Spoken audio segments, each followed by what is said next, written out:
Habib adalah mengenai bagaimana membangun ekonomi. Kita dengar sendiri Ustadz Yusuf Mansur, usahanya Paytrend sudah mendapat perizinan dari Bank Indonesia dan dari OJK. Sudah ada di sini yang ikut Paytrend? Angkat tangan sudah? Oh, sudah ada banyak, 1, 2, 3, ada 5 yang sudah ikut. Mudah-mudahan semua juga ikut karena ini adalah milik Ustadz Yusuf Mansur bersama dengan rekan-rekannya, dan insya Allah ini juga akan membangkitkan ekonomi umat kita menjadi tuan rumah di negerinya sendiri.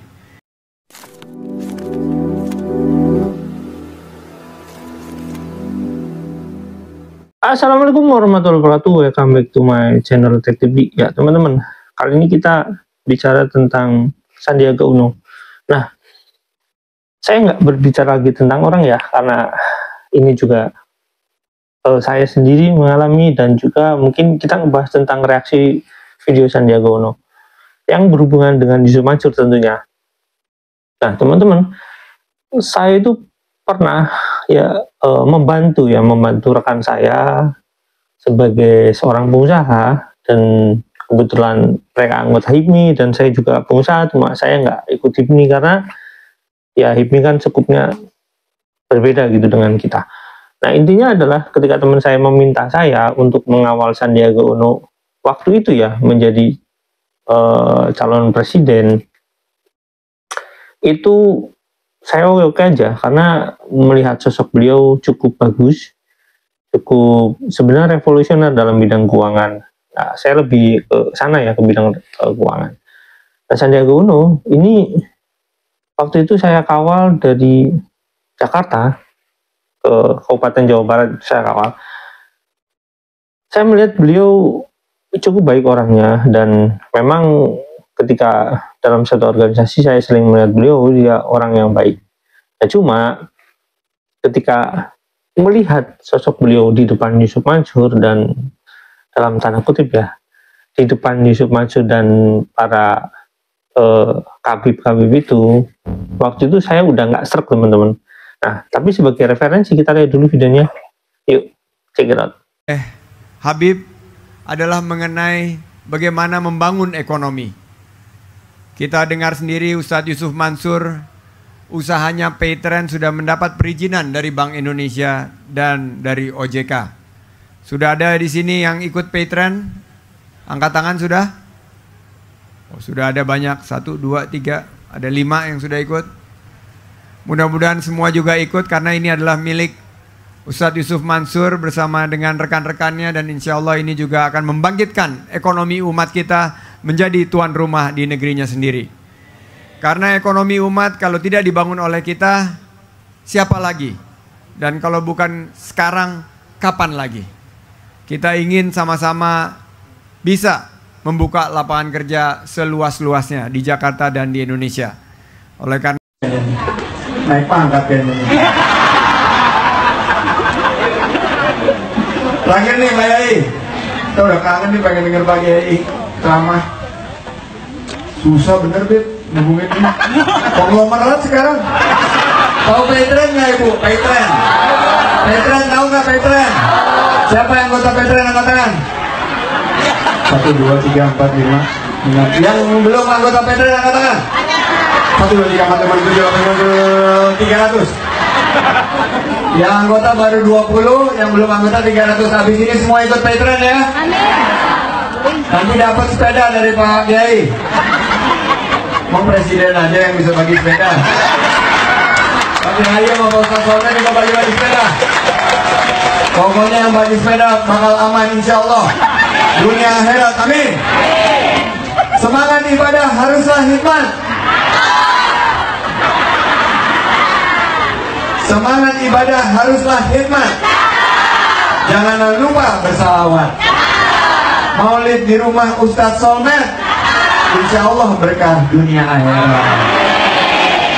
Mengucapkan selamat berkah Ramadan untuk Paytrend yang sudah mendapat lisensi, sudah mendapat perizinan yang lengkap, dan juga sudah menjadi mitra dari perusahaan-perusahaan global. Luar biasa, ini kebangkitan ekonomi umat, dan mudah-mudahan bisa membawa keberkahan bagi semua. Amin. Amin.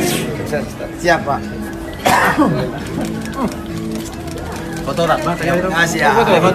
Oke, itu teman-teman di dunia. Nah, teman-teman, kalau melihat video itu kan menggambarkan Sandiaga Uno sebagai orang yang humoris, orang yang suka bercanda gitu ya. Tapi sebenarnya beliau orang yang sangat serius. Nah, kalau setahu saya baik dari orang lain atau saya melihat pada saat itu gitu ya. Dan dia juga melihat saya, maksudnya ya mungkin karena berhadapan langsung gitu ya. Nah, intinya saya nggak mau ngomong bahwa saya dekat dengan Sandiaga Uno, cuma saya bilang teman saya dekat dengan Sandiaga Uno. Dan itu dia memaparkan cerita bahwasanya dia itu nggak cocok sebenarnya dengan pola yang dibangun di politik pada saat itu gitu. Nah, saya cuma nggak mau ngomongin politiknya saat ini, saya ngomongin pada saat itu Yusuf Mansur itu sebenarnya posisinya sudah ya udah hampir ketahuan lah, dan dia mau beralih ke Pak Prabowo dan bahkan udah ke sana akhirnya. Dan tapi Sandiaga Uno tetap menemui, karena saya perlu bercerita sedikit bahwasanya ini ya bisa teman-teman cek sendiri ya. Sandiaga Uno itu adalah orang yang cukup banyak memberikan ya sumbangan kepada ya dalam tanda kutip Yusuf Mansur ya dan lembaga-lembaganya kayak gitu ya.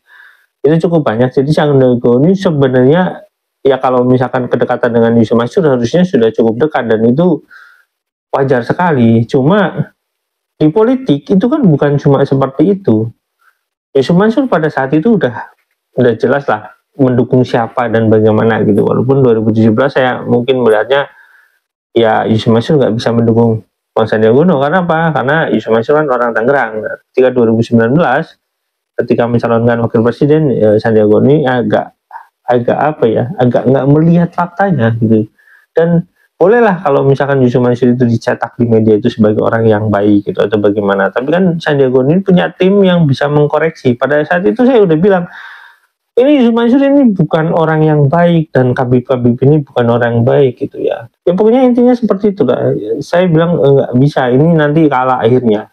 Akhirnya terjadilah kekalahan. Ini bukan karena satu Yusuf Mansur seorang pastinya gitu, tapi itu sangat berefek gitu, sangat berefek kepada kekalahan ya waktu itu ya Sandiaga Uno menjadi calon wakil presiden ya. Saya ini ngomongin Bang Sandiaga Uno. Nah, Bang Sandiaga Uno ini jadi kalah karena efeknya kayak gitu. Kalau misalkan dia mencari ceruk politik itu yang lebih bagus, bukan Yusuf Mansur yang sudah bermasalah, apalagi dia udah terang-terangan nggak mendukung, maksudnya Sandiaga Uno ini udah sering sekali menyumbang Yusuf Mansur dan lembaganya kayak gitu, ibaratnya kayak gitu ya. Ya saya nggak tahu nanti atas nama Yusuf Mansur atau atas nama lembaganya, yang jelas mendukung kelompok mereka gitu atau entitas mereka gitu. Tapi Sandiaga Uno udah jelas-jelas dihianati sama Yusuf Mansur, terus kemudian sama Sandiaga Uno masih didekati juga, masih kalau nggak salah waktu itu sempat diajak makan di pinggir jalan kalau nggak salah, masih dekati juga. Dan tetap Sandiaga Uno mendukung yang lain, Yusuf Mansur ini mendukung yang lain. Sebenarnya pilihan politik nggak masalah, tapi kalau kita melihat latar belakang kenapa Yusuf Mansur akhirnya mendukung Presiden Jokowi pada saat itu motif dari dalam tanda kutip ya, Yusuf Mansur itu kan sedang dipermasalahkan oleh orang waktu itu di Perum Syariah. Ini terlepas itu Yusuf Mansur benar atau enggaknya, ini terlepas itu, tapi ketika dipermasalahkan sana, tiba-tiba Yusuf Mansur beralih dukungan politik. Dan pada saat itu mungkin Yusuf Mansur masih ya dianggap cukup punya nama gitu ya. Tapi faktanya Yusuf Mansur pun itu menjadi gangguan di pemerintahan Pak Jokowi gitu ya. Karena ya bagaimanapun ketika Yusuf Mansur mendukung Pak Jokowi, Yusuf Mansur itu juga bukan orang yang disukai. Itu di kelompok mereka maupun di kelompok ya kalau sekarang mungkin ya saya nggak tahu berapa persen, mungkin 80-90% atau mungkin 99% orang di Indonesia nggak suka dengan Yusuf Mansur gitu. Mungkin kayak gitu. Nah, kesalahannya adalah ketika udah tahu Bang Sandiaga Uno dalam tanda kutip dihianati sebagai seorang teman, ini saya bisa katakan bahwasanya Yusuf Mansur dan Sandiaga Uno sudah cukup kenal lama. Seperti orang-orang yang telah membantu Yusuf Mansur mungkin tahun 2008 atau 2009 saya nggak tahu, yang jelas mungkin di kisaran itu Jadi Yusuf Mansur sebenarnya udah cukup kenal lama dengan Sandiaga Uno, tapi Yusuf Mansur bisa mengkhianati Sandiaga Uno dalam tanda kutip ya, ini urusan politiknya karena ini urusan pencalonan bangsa itu. Tapi Sandiaga Uno masih begitu naif gitu. Ada satu orang atau satu kelompok mengkhianati Sandiaga Uno masih didekati. Terus Sandiaga Uno masih mendekati kelompok Habib ini yang jelas-jelas kalau misalkan pada saat itu dia tidak mengandalkan ceruk itu, dia lebih mengandalkan kepada masyarakat yang real gitu, turun ke jalan dengan ke masyarakat yang real, ke basis-basis yang pokoknya ekonomi umat gitu ya, misalkan turun ke pasar langsung dibarengi dengan umat, itu akan lebih efektif, akan lebih bagus dibanding mendukung mereka Habib dan Yusuf Mansur. Habib ini terbukti sekarang ini kan bukan dimusuhi, tapi sekarang lebih sering diejek masyarakat itu dengan pola tingkah laku mereka.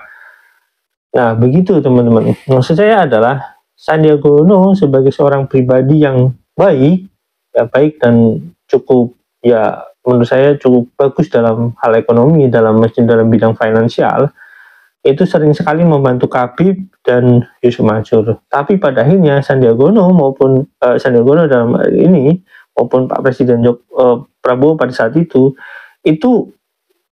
salah satu orang yang dianggap mengkhianati mereka, gitu ya. Habib ini menganggap Sandiaga Uno ini pengkhianat, gitu ya.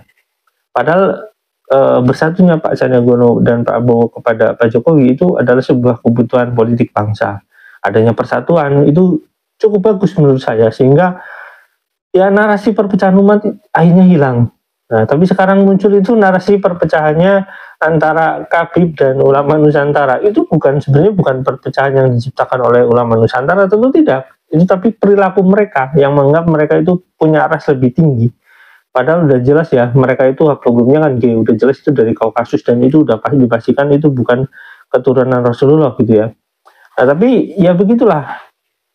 Namanya kekuasaan, ada sindrom kekuasaan, ada sindrom kalau dalam ini megalomania gitu ya. Itu udah menjadi dasar mungkin pribadi mereka menganggap mereka lebih tinggi.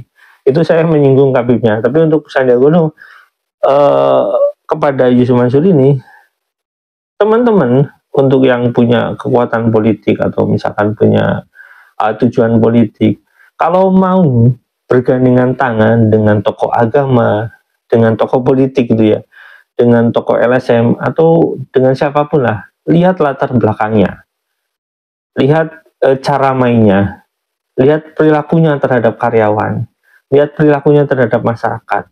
Jangan cuma dilihat dari media yang kalian lihat, misalkan dari media dia Instagram atau misalkan cuma dari televisi. Nah, kalau misalkan mau melihat dari keseluruhan media sosial, apa yang dimunculkan, terus tanya kepada tetangganya bagaimana sikapnya, tanya kepada teman-temannya bagaimana sikapnya, itu akan lebih memfilter teman-teman sebagai insan politik yang mau mencalonkan agar tidak tertipu lagi dengan gejala-gejala politik yang semacam Yusuf Mansur itu, yang akhirnya juga mengkhianati juga. Begitu ya. Tapi untuk urusan PayTrend ini, saya perlu menegaskan bahwasanya Pak Sandiaga Uno ketika mereferensikan PayTrend ini itu juga harusnya bertanggung jawab sekarang gitu ya. Sekarang waktunya Sandiaga Uno itu mengucapkan bahwasanya saat itu orang-orang yang saya pilih, mungkin Pak Sandiaga Uno bisa membuat podcast ya. Pada saat itu orang-orang yang saya pilih menjadi tim atau menjadi rekan atau menjadi relawan itu, walaupun relawan itu nggak sulit untuk dibendung gitu ya, itu Pak Sandiaga Uno harus mengakui kesalahan di masalah PayTrend ini agar lebih jelas. Pak Sandiaga Uno bisa bilang, saya nggak tahu itu programnya seperti apa itu latar belakangnya MLM atau seperti Sandiaga nggak tahu. Dan makanya saya katakan bahwasanya sebaiknya ini Bang Sandiaga Uno itu mengkoreksi segala sesuatu yang berkaitan dengan PayTrend agar suatu saat Bang Sandiaga Uno mencalonkan lagi itu tidak berefek lagi yang namanya Yusuf Mansur dan PayTrend. Wassalamualaikum warahmatullahi wabarakatuh. Bye.